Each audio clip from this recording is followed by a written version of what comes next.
Hi guys, it's me again, Ike and Christine. Hi. And today we're going to do episode 4. It's going to be a short little story, nothing too special. But first I want to do a shout out to Larry Lawson. He's the founder of Paranormal Stakeout, and he has a radio show on the X Zone Broadcast Network. I did a radio show with him about a week and a half ago. It was awesome. Hour-long show. It was pretty cool. At the end of this video, I'll do some links and show you how to get there and listen to it. Support this guy. He's an ex-cop. He's awesome. All right, episode number 4.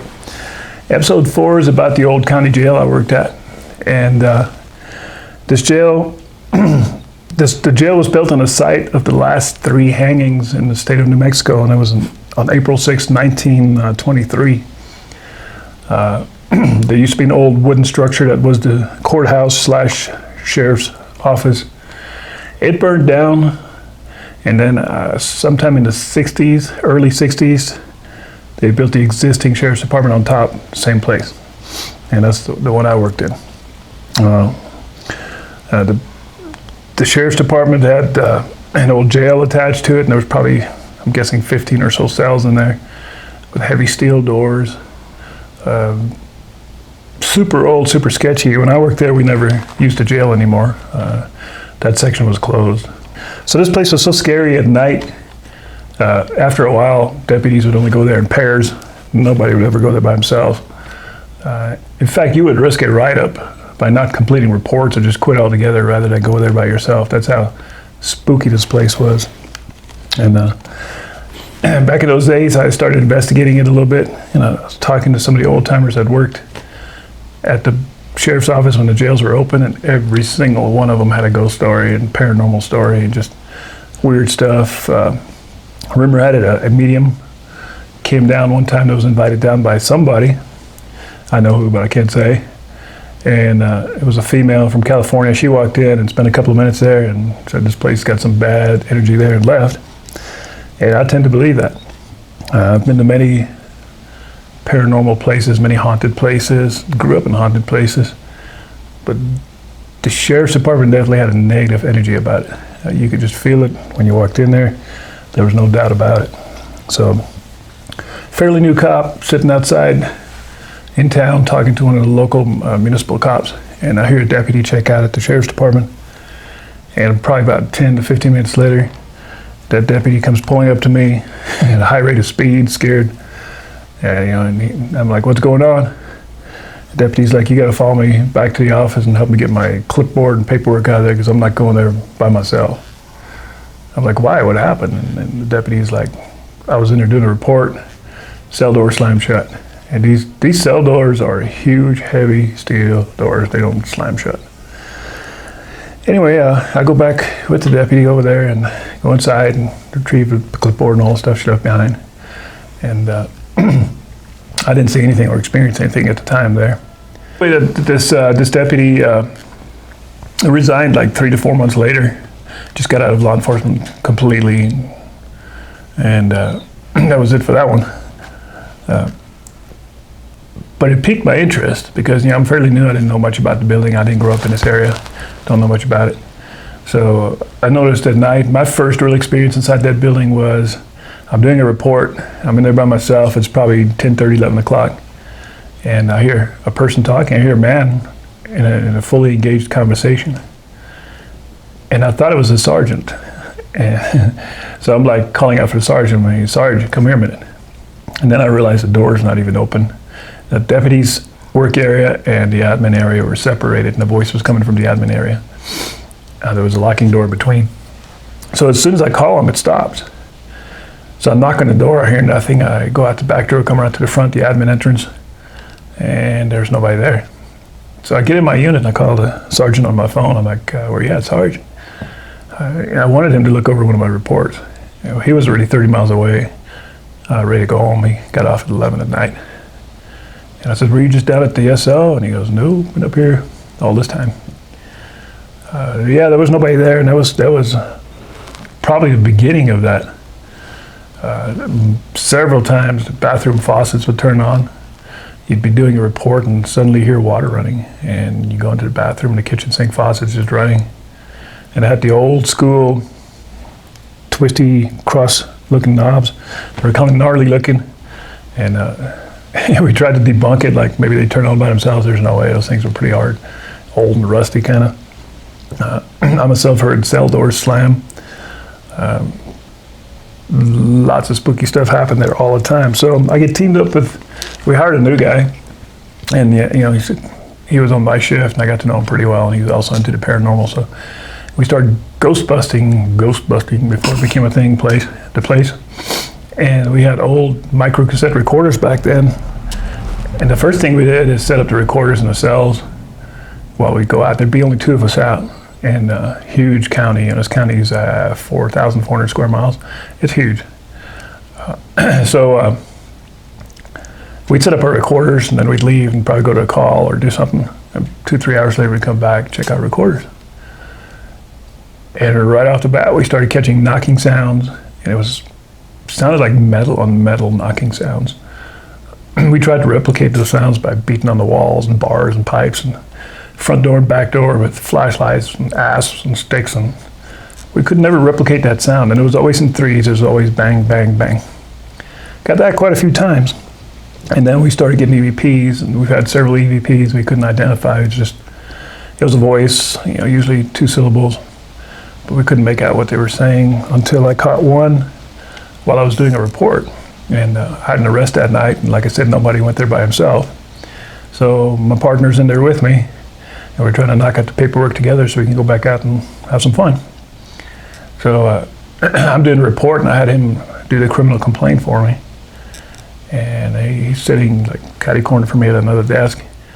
And I asked him, like, hey, did you finish my complaint yet? And he goes, yes.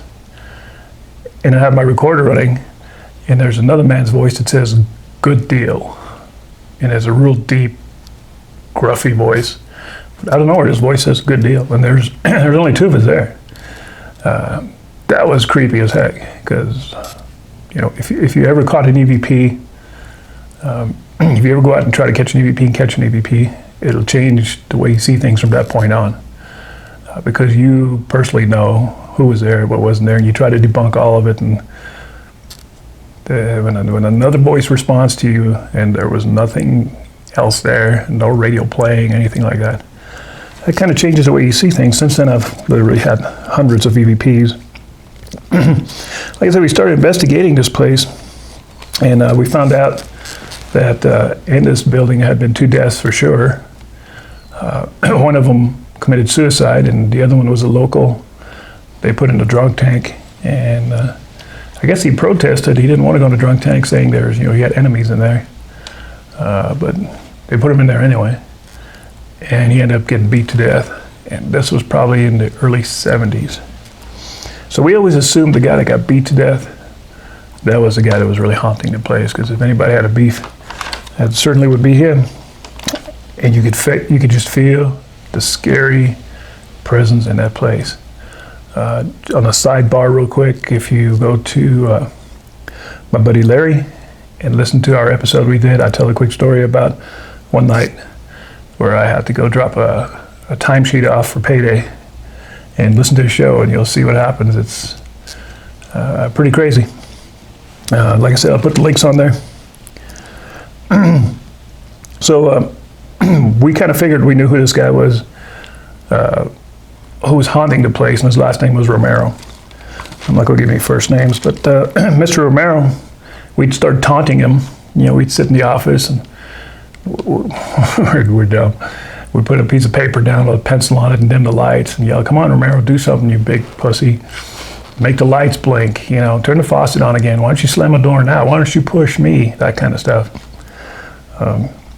Which was probably not the best plan in retrospect. Because right after that, I got sick.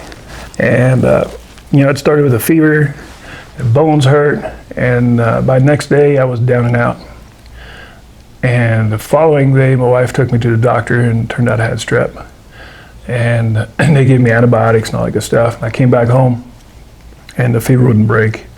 I had like 102, 103. I was starting to hallucinate. It was a crazy ride. One of the sickest I think I've ever been. Excuse me. Because I usually don't get sick. Very seldom, especially like that. So the next day, fever's not breaking. I go back to the local doctor. They up the prescription to some more powerful antibiotics. And I take them for a day. And the third day, I feel like I'm knocking on death's door. I mean, that's how sick I felt. I mean, I couldn't swallow anymore. My throat was completely swollen shut. I couldn't eat or drink. Couldn't even swallow water. So my wife takes me to the emergency room, and they end up giving me a steroid shot. Yeah, you know where. And within hours, I started feeling better. I mean, that steroid just kicked in. It was awesome. I mean, you know, this was probably 8 o'clock in the morning when I got the shot. By noon, I felt like I had completely recovered. And I was planning on going to work the following night, so I still had, you know, a good 18 to 24 hours before I'd have to go to work. So I was pretty confident I was going to be better. We were about 6, 7 at night, wintertime, December. And I'm watching TV, and suddenly I find myself in a jail cell. And the jail cells are lit up bright blue, like neon blue. And I'm inside those cells looking around. And this voice tells me, and it's a man's voice, and it says, "Keep fucking with me, and I'll show you what I can do." And then I'm back in bed. And my wife was sitting next to me, and she looks at me, she goes, "Are you all right?" I'm like, "Did I just fall asleep or something?" She goes, "No, you were just like unresponsive staring at the TV." At the exact same time, my dog Scooby, an Australian Shepherd, who was hanging out in the living room, apparently had a seizure and fell into the Christmas tree and knocked over the Christmas tree. Now my wife hears a big crash in the living room. She runs in there and she says, "Oh my God, something's wrong with Scooby. He's flopping around on the ground. And the Christmas tree's knocked over." So it's taken me a while to get out of bed. And I yell at her, said, "Just fill up a water dish for him and see if he'll get to take some water." So I hear her filling up the water dish. In the meantime, Scooby had recovered and ran straight to the bedroom, and he's right next to me just staring at me. Now, Scooby didn't have a seizure disorder, never had a seizure before or after that event. And he never, you know, ran and stared at me like that. So all of that seemed very strange. The vision I had, the hallucination, whatever this was the most realistic vision dream I've ever had. I still remember it as clear as day. I mean, it was just not normal. It scared me. So once we, you know, get the dog taken care of, put the tree up, I get on the phone and I call my buddy and I tell him, "Hey dude, you know, we need to stop taunting and we need to stop ghostbusting, at least taunting this guy, because I think he just came to see me." And he was kind of relieved. He didn't want to seem like a weakling.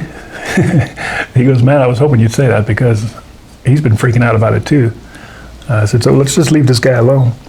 Okay, well, the building currently is not occupied by the sheriff's department anymore. They built a new building, got out of there, not because of ghosts, but because of probably asbestos. I've talked to, you know, the deputies that were still working there after I left from over there, and there are people that experience stuff, and there are people that don't experience stuff. If you're into the paranormal, you know this. You know, some people will walk around with their eyes on their phone, their eyes on the ground, and they choose not to know anything. Other people are curious, and the curious people are the ones that get to see stuff, hear stuff. And I put myself in one of those categories. So the building's empty, tons of stories about it, lots of history about it.